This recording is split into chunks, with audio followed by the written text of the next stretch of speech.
تو قافلے کے اندر کیا چل رہا ہے، کیا صورتحال ہے، کیا خبریں ہیں؟ ہمارے ساتھ لیاقت انصاری موجود ہیں، ان سے جان لیتے ہیں۔ جی لیاقت، بتائیے گا۔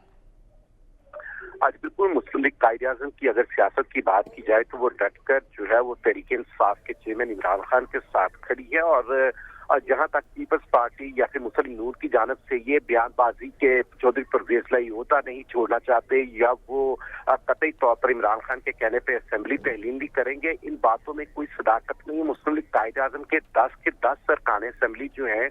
وہ ایک تو پالیسی وائز جو ہے وہ پرویز لائی کے ساتھ کھڑے ہیں، اور پرویز لائی اور مونس لائی واضح طور پر عمران خان کے ساتھ کھڑے ہیں۔ اب وہ کل مونس لائی نے اور آج پرویز لائی نے اس بات کا اعلان کیا ہے کہ وہ اسمبلی کو تحلیل کرنے کے حوالے سے جو ہے وہ عمران خان کی ہدایت کا جو ہے اس پر آدھا منٹ بھی تاخیر نہیں کریں گے۔ تو اگر دیکھا جائے تو مسلم لیگ قائد اعظم اور پنجاب میں جو تحریک انصاف کا اتحاد ہے یہ بنیادی طور پر جو ہے ایک اجتماعی سوچ کے ساتھ چل رہا ہے، اور اس اجتماعی سوچ میں یہ وفاقی حکومت کے دونوں مخالف ہیں۔ اگر آپ پرویز لائی کی پولیٹکس کو دیکھیں تو وہ ان کا کوئی بیان شہباز شریف پر تنقید کے بغیر مکمل نہیں ہوتا۔ اگر آپ مونس لائی کو دیکھیں تو وہ وفاقی حکومت پر کڑی تنقید کرتے ہیں، تو اس لیے پنجاب میں تو مسلم لیگ قائد اعظم ہر صورت میں جو ہے وہ تحریک انصاف کے ہی ساتھ کھڑی ہے، اور اگر نمبر گیم بھی دیکھا جائے تو 190 کا ایک سفیشینٹ نمبر جو کہ 186۔ اچھا لیاقت، یہ تو ہو گئی قافلے کی صورتحال۔ اب اگر ہم نون لیگ کو دیکھیں جو کہ پنجاب میں حکومت کو اپنا حق سمجھتی ہے، ان کے پاس کیا آپشنز موجود ہیں؟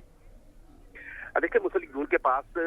جو عدم اعتماد کا آپشن ہے وہ تو قطعی طور پر اس لیے تو کچھ ہفتے ان کو دے سکتا ہے کہ جس کے تحت وہ اسمبلی توڑنے کی جو ہے وہ ایک قدغن لگوا سکتے ہیں پرویز لائی کے اوپر، کیونکہ جب عدم اعتماد کی تحریک موو ہو جاتی ہے تو پھر وزیر اعلیٰ اسمبلی نہیں تحلیل کر سکتے۔ اس آپشن کو تو ایکسرسائز کر سکتے ہیں، لیکن اس میں اگر عدم اعتماد آتی بھی ہے تو وہ ناکامی کا اس کو سامنا کرنا پڑے گا۔ اگر اعتماد کے ووٹ کا آپشن وہ گورنر پنجاب کے ذریعے ایکسرسائز کرتے ہیں تو اس میں بھی چودھری پرویز لائی 190 ووٹ جو ہے وہ لے سکتے ہیں، کیونکہ انہیں اسپیکر کے آفس سے کوئی ڈسٹربنس نہیں ہوگی۔ اسپیکر کا آفس ان کا اپنا تحریک انصاف کا موجود ہے، اس لیے اس ایوان کے اندر انہیں ایک سازگار ماحول ملے گا جو کسی طرح بھی مسلم لیگ نون کی اس طرح کی کوئی رکاوٹ پیدا نہیں کر سکے گا۔ جب ماضی میں جب حمزہ شہباز منتخب ہوئے تھے تو اس وقت انہوں نے کچھ چیزیں جو ہے وہ کی تھی، تو اس لیے مسلم لیگ نون کے پاس پنجاب میں یہ آپشن یہی ہے کہ وہ جس انداز سے انہیں ضمنی انتخابات میں شکست کا سامنا کرنا پڑا، 2 ضمنی انتخاب پنجاب میں ایسے ہوئے جن میں واضح طور پر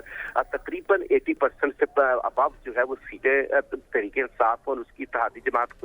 نے حاصل کی۔ تو اس لیے مسلم لیگ نون کے پاس جو ہے وہ جتنے بھی آپشنز ہیں وہ وفاق میں ہی موجود ہیں۔